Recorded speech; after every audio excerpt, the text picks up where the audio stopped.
Get started. Good evening, everyone. My name is Whitney Paul, and I am the speaker, or better known as the headmaster, for this debate. This evening, our first debate will be on the statement, "Leaders are born, not made." There will be two teams debating this statement. Team Ravenclaw, that is for the statement, and Team Slytherin, that is against this statement. Before we begin, I hope that everyone read the rules and guidelines of this debate. Also a reminder, this debate is being conducted on a timely manner, and I ask that you stay within your timing as much as possible. Teams are allowed to document their time. If you have a question, please remember to use the raise hand icon on your screen. So to begin, I will now open the floor for Team Ravenclaw to make the introduction. Team Ravenclaw, the floor is yours. Good afternoon, Headmaster, and to all the wizards at Beauxbaton Academy School of Magic. I'm Myrtle Warren, also known as Morning Myrtle from House Ravenclaw. And to start, Headmaster, are leaders born and not made? Well, there's no standard definition of leader. Who then is a leader? Headmaster, a leader does not just lead people. They are inspired by the right motivation and creates a real impact on people's lives. They know how to improve situations and encourage people to see the reality of a much better vision. They work towards making their ideas a reality while putting people first. Motivating people is not enough. Leaders know how to relate to people to be victorious. To state, Headmaster, leaders do not have to come from leadership background.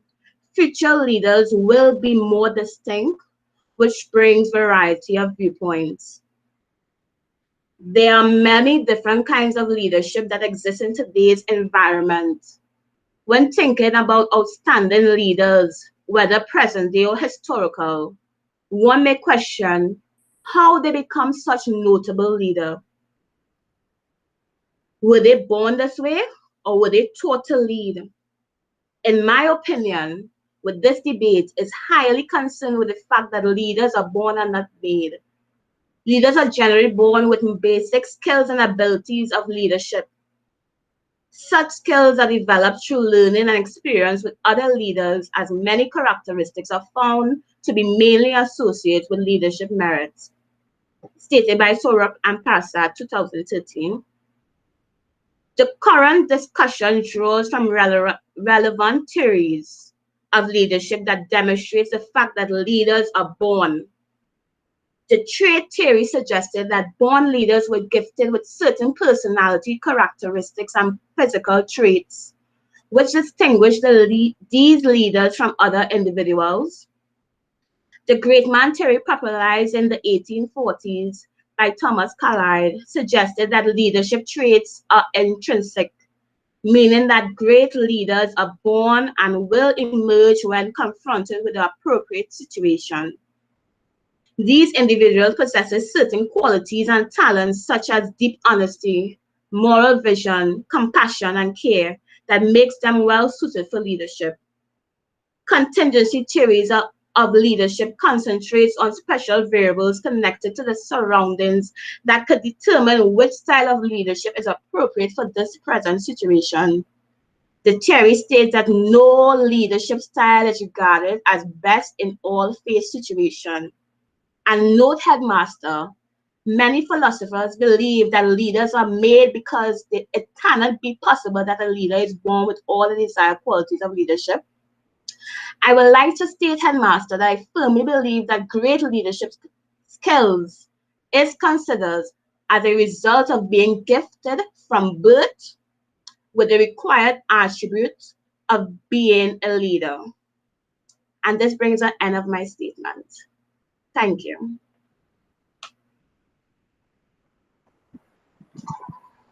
We will now have a 2-minute intermission.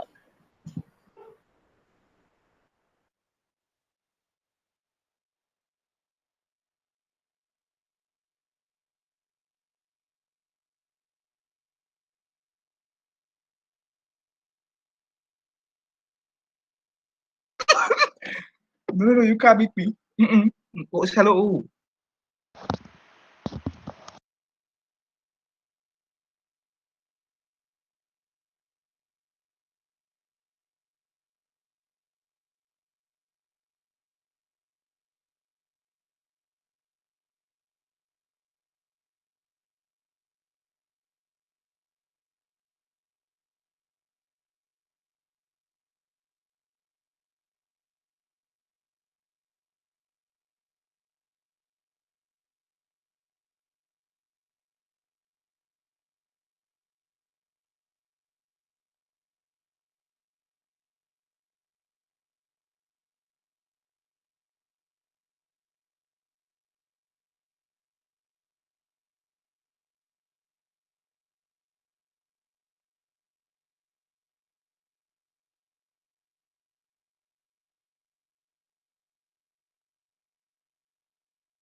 That concludes the intermission.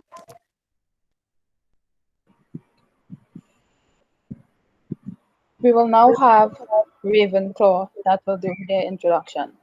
Ravenclaw, the floor is yours. Not Ravenclaw, my bad. Slithering, the floor is yours. Sorry. Good evening, everyone. I am Peter Pettigrew from House Slytherin, and this is my introductory argument. Headmaster, leadership development is a billion-dollar industry where over 300 billion is spent annually on leadership development and coaching.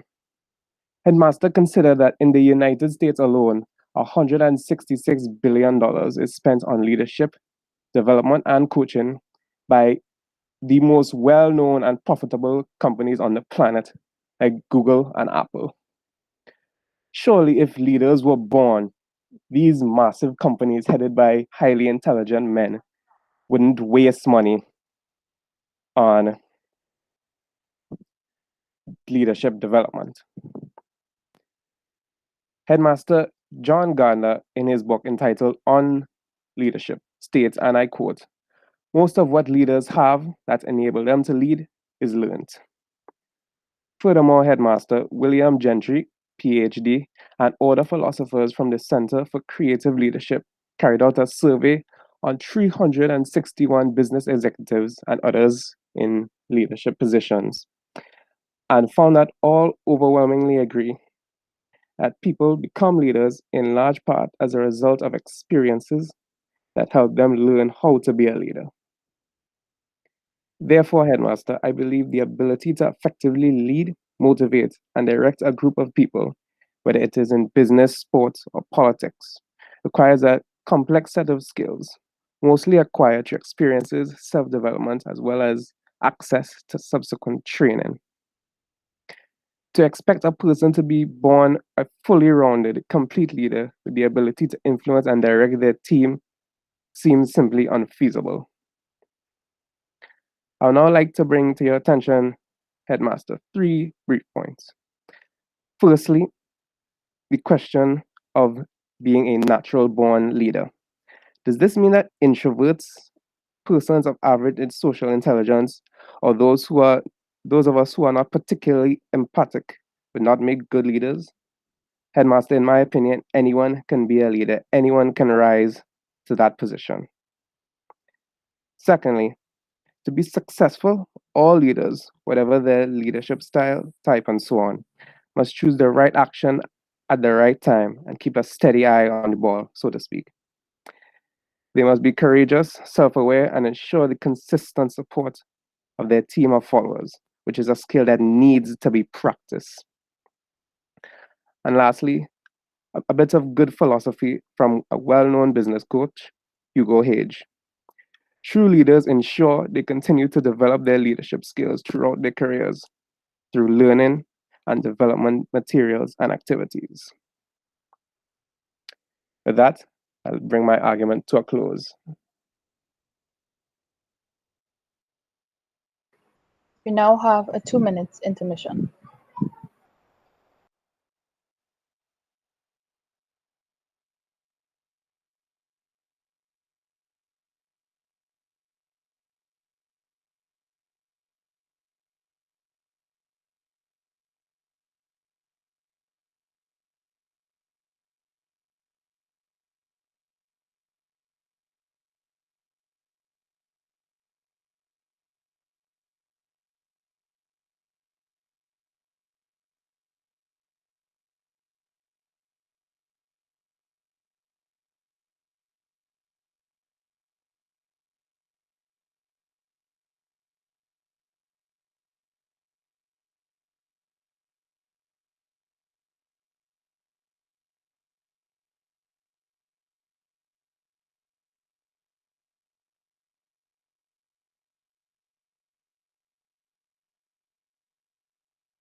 Hi guys, just want to let Myrtle and Mr. Pettigrew know that you all have 2 minutes. Oh shucks, say the wrong thing, sorry.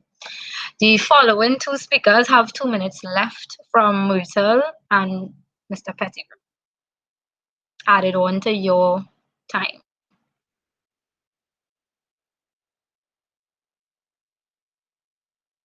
That also concludes the intermission.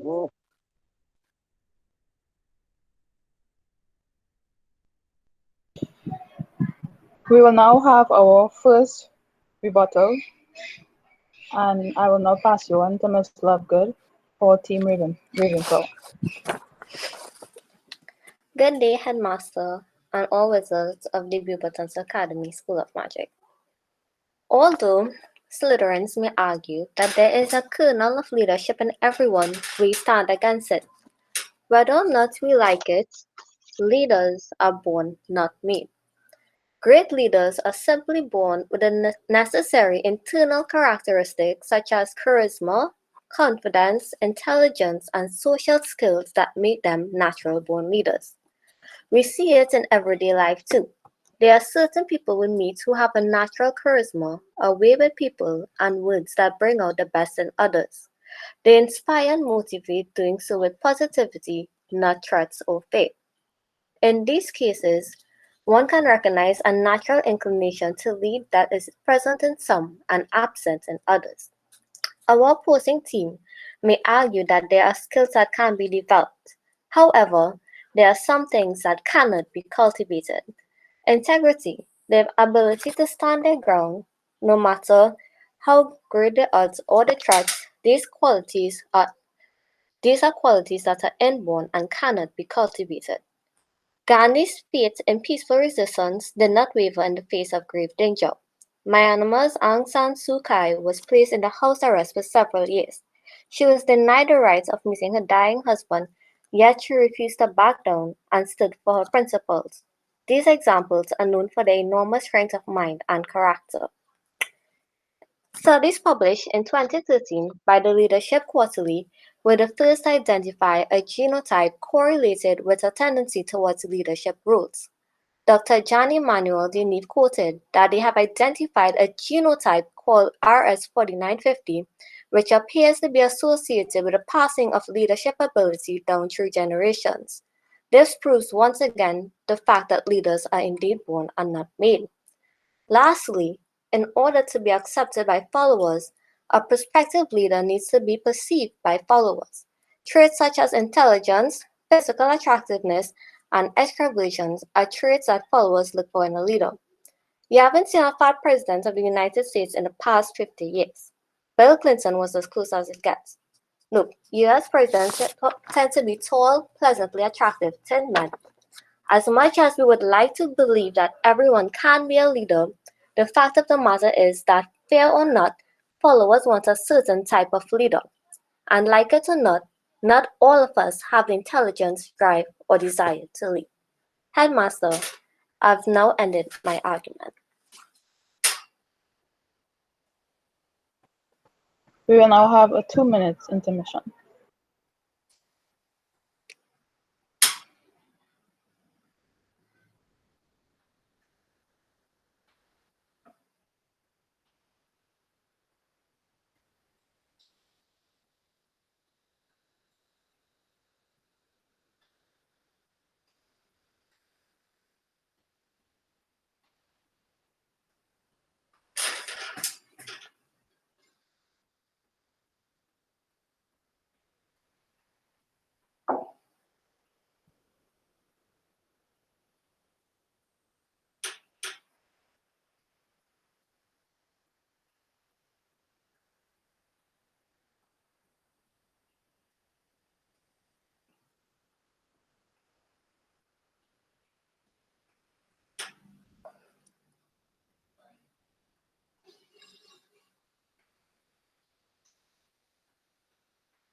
Team Ravenclaw, thank you for that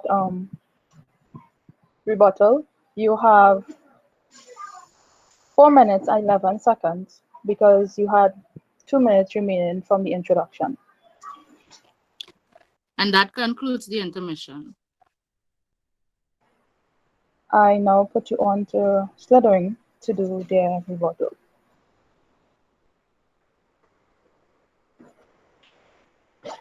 Mr. Lupin. Hi, good day, everyone. Headmaster, the team Ravenclaw has stated a number of inaccurate details. Headmaster, to be a born leader doesn't match up on what we know about leadership dynamics. Headmaster, my colleagues on the other side have stated, and I quote their own words, to expect a person to be born a leader, they must be well-rounded, have good negotiation skills and communicating skills, charisma and influencing others. Madam's headmaster, I believe that these are all threats that are inherited or developed over a period of time through learning and experience. I quote from Vince Lombardi, who said, leaders are made, they are not born. They are made by hard effort, which is the price all of us must pay to achieve any goal that is worthwhile. Headmaster, let's take a look at Joseph Biden Jr., who is elected president for United States of America, which is the third most populated country in the world. He was not born a president or a leader. In 1972, Baton became the sixth youngest senator in American history. Furthermore, from 2019 to 2017, he served as the 47th vice president during the Obama's administration. Headmaster, this is to illustrate that within his life, he was not born a leader. He transitioned him from a young introverted individual to an extroverted individual. Headmaster, I quote from sorry. And that will end my statement. Thank you, Team Slithering. We will now be in a 2 minutes intermission.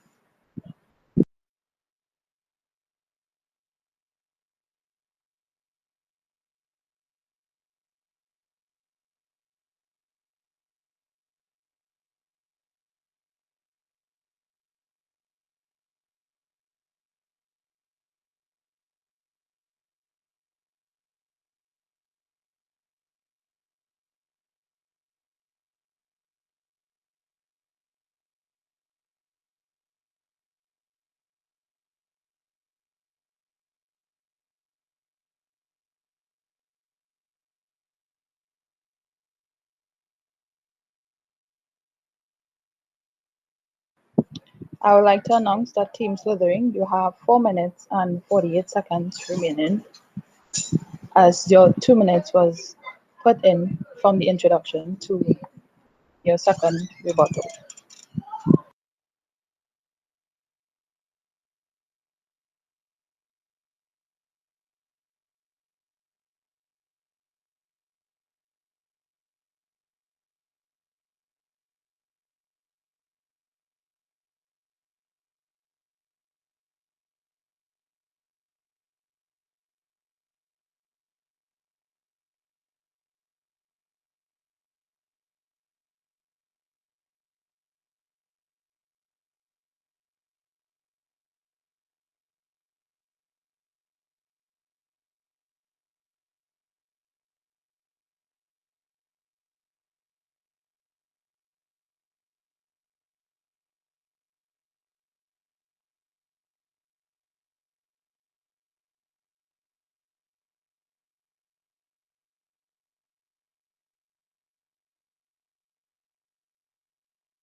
That concludes the 2-minute intermission.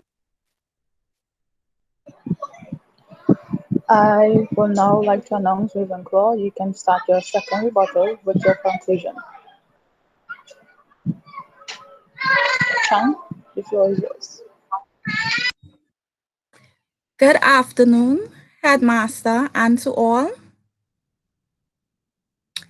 As opposed to the statements made by Slytherin, people cannot really learn how to become strong leaders. It's either you were born with or without it.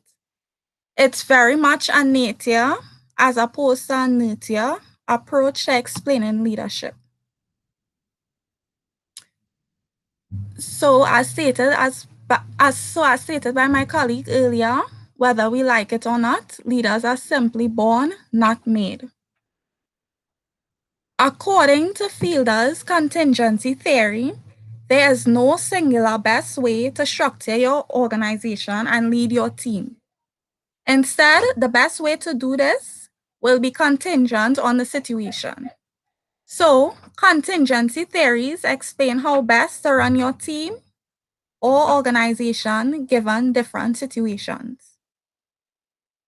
Another way to say this is that the best leadership style will be contingent on the situation. Fielder's contingency theory, just like all contingency theories, states that there is no one best way to lead your team. The best way to lead your team will instead be determined by the situation. Renowned leadership researchers Hudson and White believe that the best form of leadership is one that finds a perfect balance between behaviors, needs, and context.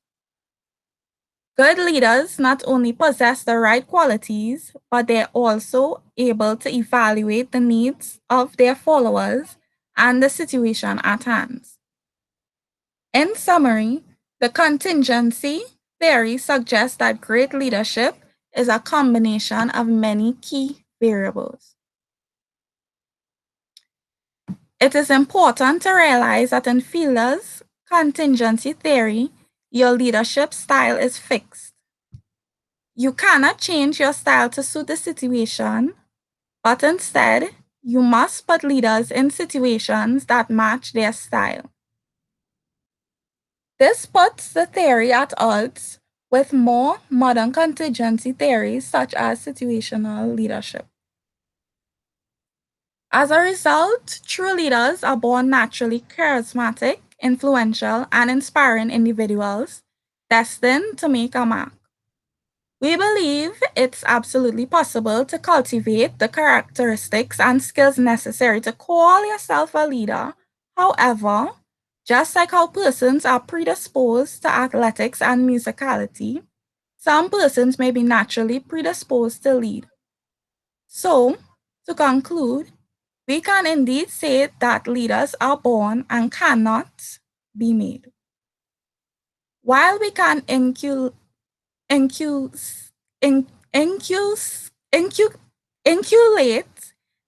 some future in ourselves, some things are definitely inborn. Headmaster, and with that I would conclude my argument. Thank you, Team Ravenclaw. Before I move on to Team Stuttering, I would like to let you all know that you can't use the raise hand icon. And Stuttering, do you have anything that you want to say to Ravenclaw based on what she just concluded?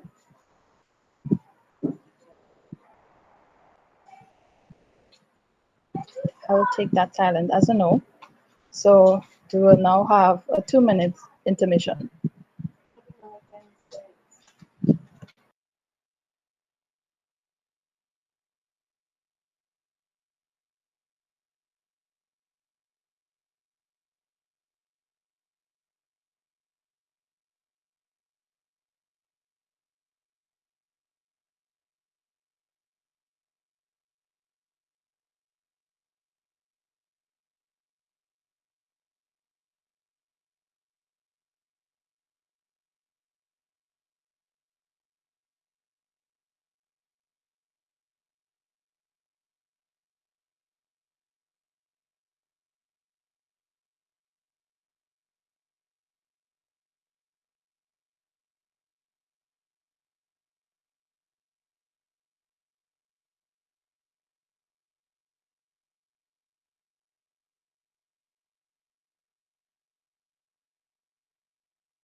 That concludes the intermission.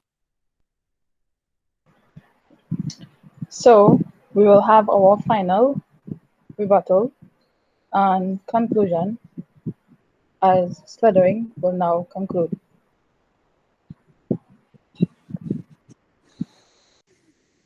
Good evening, Headmaster and fellow wizards. Ravenclaw, although they have attempted to put forward a sturdy argument, I must disagree. Leaders are not born with innate characteristics or skills predisposing them to be leaders. If this was true,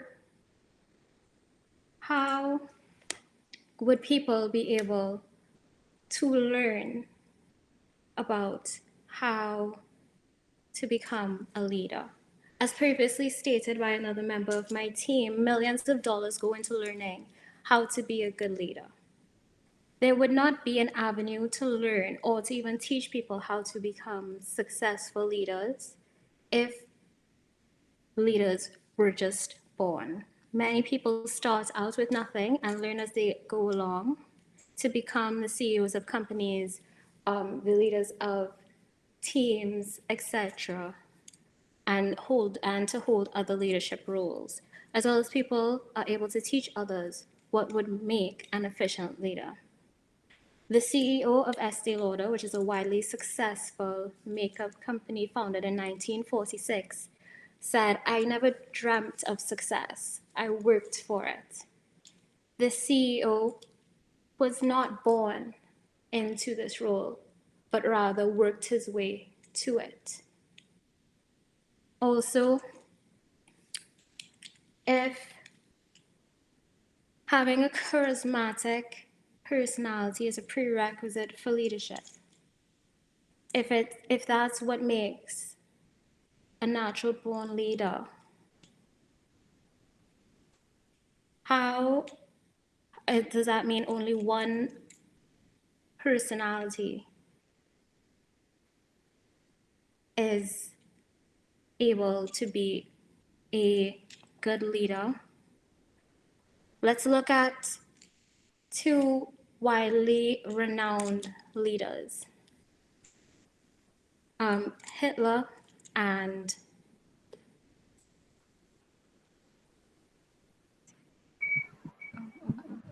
Ms. Black, yes. hi. We just had a return from Ravenclaw. Do you want to acknowledge this return? Sure. Ravenclaw, you can go ahead. So as you said, Slytherin, in regards to the US having a multi-million business in teaching people how to become efficient leaders. Why are there always leaders being failed at jobs when they place them as leaders? And could you state, before all these courses and all these etc. things that are generated in today's society, there have been leaders before in historical times that they was voted by people because of their traits that they was born with, the way they move themselves, their personality, the way they think of others. Do you think in a classroom they're teaching you those types of skills? Do you think they teach you how to be honest? How to think of your peers, the people that follows you, your subordinates below you? Do you think they teach you those things? Because in many organizations, why do you think they have problems with people who are managers and CEOs as leaders? Do you think they it's because of some of them have the traits, and that's why they become there? Not because of school, and all of them never been to school. So classing that school is or educational system for leaders, I don't agree with that. Thank you.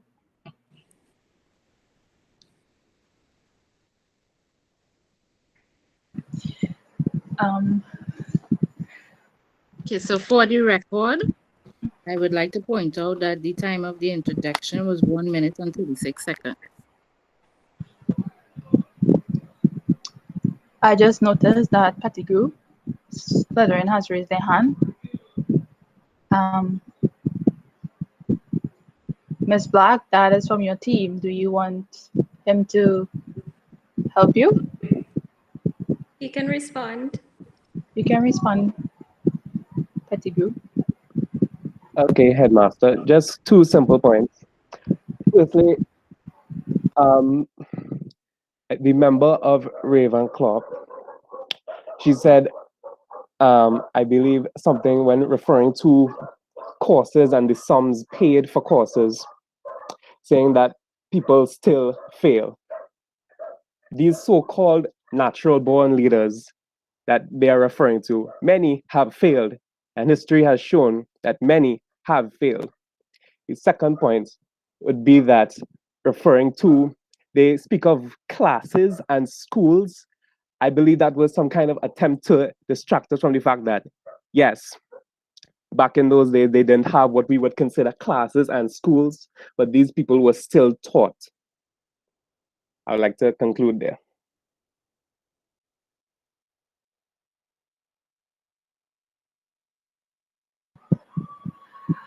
And So the time of the interjection from Slytherin was 52 seconds.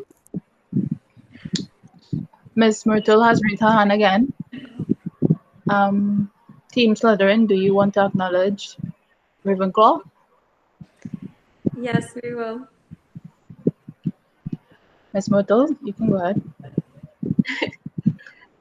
As you stated, I would like to know who are these leaders that fail, right?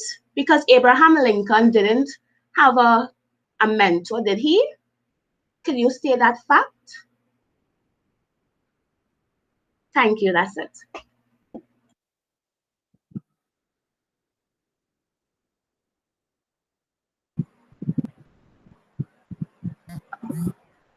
Okay, so the time of the interjection from Team Ravenclaw was 17 seconds for the record. Team Slytherin has raised their hand again. Pettigrew, you acknowledge, you can go ahead. Can I begin? Yes, you can. Okay, headmaster. As for leaders who have failed, many leaders have failed throughout history. Julius Caesar, Benito Mussolini, Adolf Hitler, Slobodan Milosevic, Joseph Stalin, Pol Pot, many leaders. So them highlighting Abraham Lincoln, a figure that didn't fail, that's just cherry picking, in my opinion. And as for the person who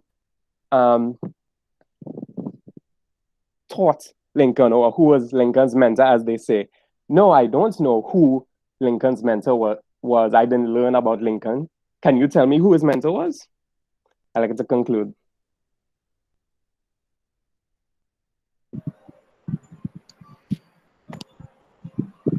So Mr. Pettigrew from Team Slytherin concluded with 55 seconds. Miss Myrtle, you have raised your hand. I acknowledge you. As stated by Pettigrew, these leaders that you stated that were in history, they were chosen by followers who they think that these people will lead for different causes. And as stated before from our points, that yes, leaders are born with certain traits, and yes, there are times there's failures in everyone, but they do pick up themselves. So, example with Hitler, yes, he had a big eruption with his wars and killings, but at the end of the day, it was inhumane, right? So what he was doing was wrong. But yes, he was a figure in history that failed. So to state at the end of the day, he did show signs of a leader, right? Because people would not follow someone who they don't think is a leader. And that is why in today's society, when people are placed as leaders, there will be times where some will follow and some will not. And that's because of their thinking of this person isn't a leader, or this is not, it's human, right? So I believe, as stated before for my 4, that leaders are born. Because in a classroom, they don't teach you certain things, as stated before. They don't teach you that, example, in an organization, that you have a team that you have to lead and the corrections that you have to make. Some people just believe that they are leaders. You have to say yes or no to whatever they say. So yes, people have titles of leaders, but that don't make them a leader, right? So as you stating that they are made because of the multi-million business, that is why it's being continued, because people feel that they can be developed as a leader. They cannot, right? So in my statement, that is why it have a lot of failures in today's Mr. society. Headmaster, on a point of order.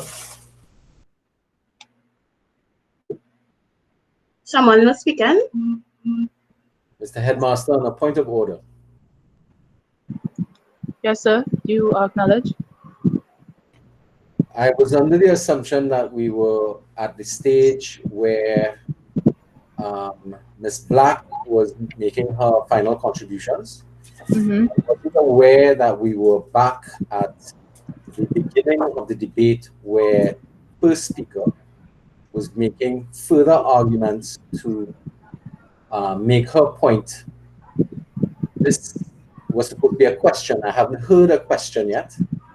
And I find that what is going on here is that the member is hijacking the question and answer period for the development of her argument, and I don't think that it's fair. I beg for your ruling. Okay. So that will be the end for Team Slytherin making their suggestions. For Team Ravenclaw, my bad, and Ms. Black on Slytherin, you can finish with your conclusion. Thank you, Headmaster. Kind of lost my bearings there.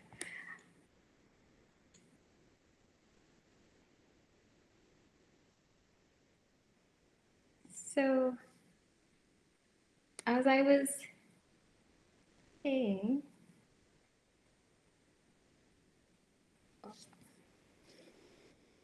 so when leaders obtain